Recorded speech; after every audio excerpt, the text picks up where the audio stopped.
President Trump making news ahead of Saturday's G7 summit in France. He's battled with Canada's Justin Trudeau and the president of France, Emmanuel Macron, over trade restrictions. He's announced plans to leave the summit early to get to Singapore for his meeting with Kim Jong-un of North Korea. Now the president says the G7 ought to reinstate Russia into the group after a 4-year hiatus, arguing that it's better to have Russia at the negotiating table rather than away from it. This is, of course, causing all the howling you would expect from the usual Washington people.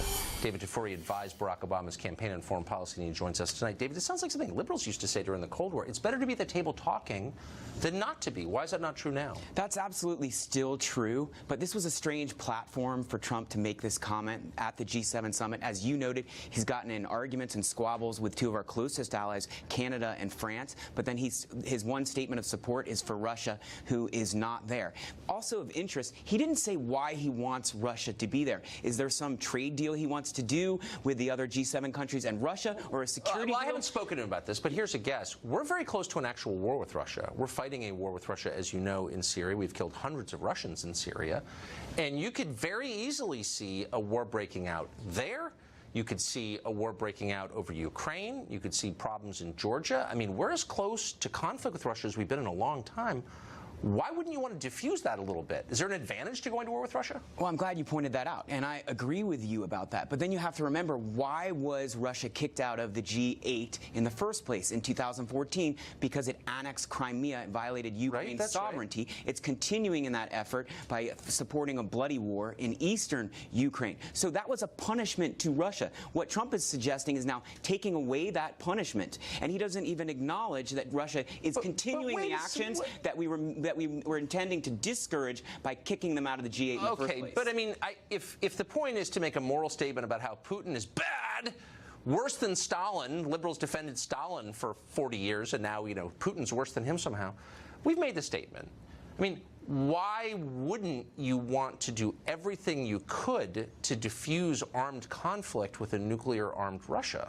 But liberals want conflict with the nuclear-armed Russia. Why? Well, there has to be a carrot and a stick approach. So part of the stick approach, so punishing Russia, was kicking them out of the G8. It's also putting sanctions in place on Russia. Now remember, we do have sanctions on Russia, but Trump got dragged kicking and screaming into doing the sanctions. He didn't want to do it. Republicans in Congress wanted to do it. Democrats in Congress wanted to do it. People in his own administration pushed for it. I mean, because I think it's idiotic, actually. But to just really quickly explain, why is Russia a greater and more imminent threat to us than Mexico? Are they killing tens of thousands of Americans with fentanyl?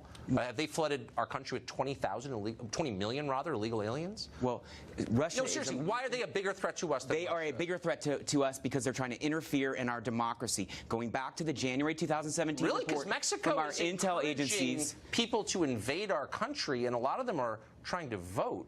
And now people are saying that they need to be naturalized and allowed to vote. Speaking of affecting our democracy, nothing affects democracy more than demographic change.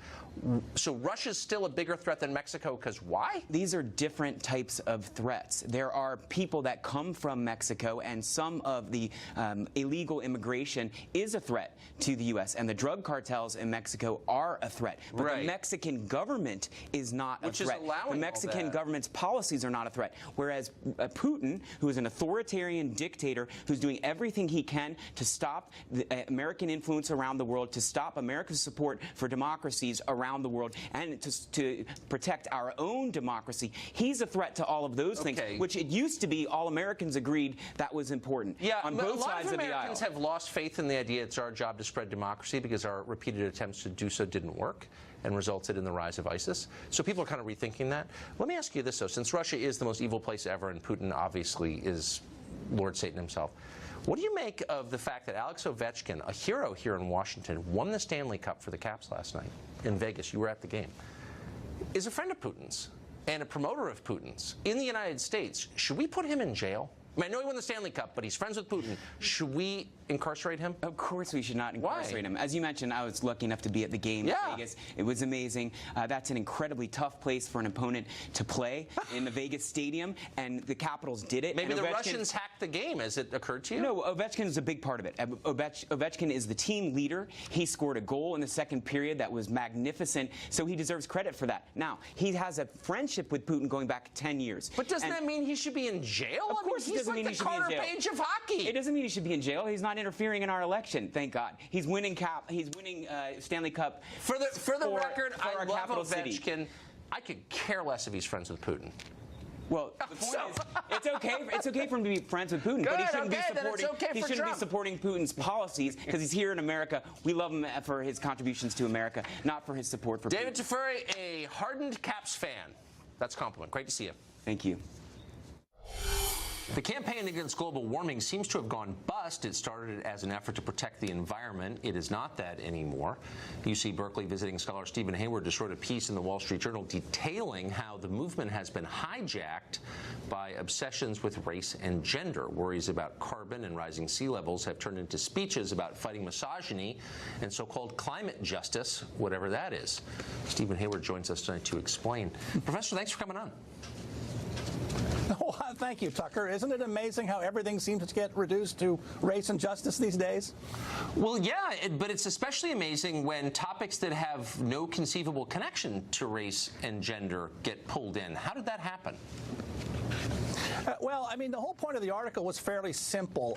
Most issues go through these long wave cycles. There's lots of early interest. The press gets onto it.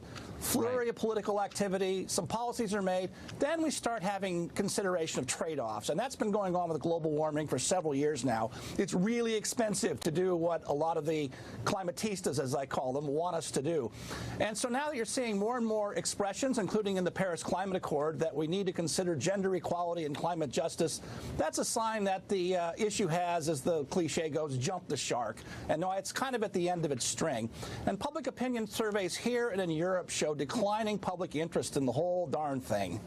Well, it's a boutique issue for rich people, obviously, but it's also a little confusing. I mean, even if you think that climate justice is real, or even if you can explain what it is, I've never met anyone who can, or if you think that gender equality is an important part of this, what does that have to do with science? That's not science, is it?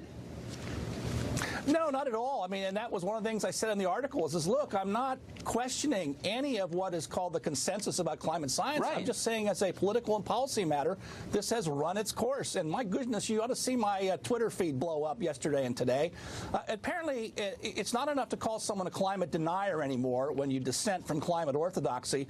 I'm getting called a white male supremacist, which is a really a good sign that you've run out of arguments about the issue itself. Well, yeah, I mean, that doesn't even approach being an argument. It's a primal scream. Wait, you're at Berkeley. How were you allowed to say this at Berkeley? What are you doing there? And good for you for being there, by the way. Well, yeah, I'm like that Civil War era general who said I'd like to fight surrounded. I think that might have been General Custer, though. I'm not sure. Look, two things that you and your audience should know and maybe be encouraged by a little bit. One is that we ought to make a distinction in all our universities these days between old-fashioned liberals who've dominated universities for decades. That's not a new story.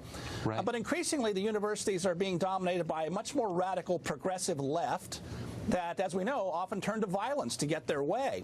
And a lot of the old-fashioned liberals understand that this is a crisis for the universities. And a lot of them are starting to say, and this is, here I think you want to give props to the administration and many academics at Berkeley who said, we have a problem and we need to have some more conservative voices on our faculty and on our campus. And so they reached out to me a couple years ago and invited me to come, and I'm glad to be there. I'm having a great time.